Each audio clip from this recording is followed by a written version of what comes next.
Isidumbu sikaNokulunga Mashabane oneminyaka engama-31 satholakala emotweni yakhe sinamanxeba amaningi okudutshulwa. Kwaboshwa umyeni wakhe kuleli cala.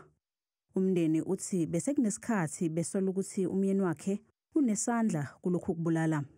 All along uThobani has been an abuser. He has been bullying udadewethu since from the word go. So we had those suspicions ukuthi he might be the murderer. Umyeni wakhe uvele enkantolo namhlanje ekanye nasolwa naye kuleli cala. Okwamanje ayaziwa imbangela yokubulawa kaNokulunga.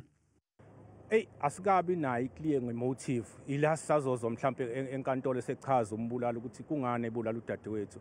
Okwamanje thina besazi ukuthi ubrother in law wethu bekuyifiance kahle kahle obekhokhile ilobolo besazi konke lokho. uNokulunga wayesebenza kumasipala wakwaDukuza kanti bekunezinsolo zokuthi ukubulawa kwakhe kuhlangene nomsebenzi awenzayo njengoba ubengumphathi obhekele ezobudlelwane nohulumeni kulomasipala. Okhulumela umasipala wakwaDukuza uthi sebekhululekile manje njengoba esetholakele umsolwa.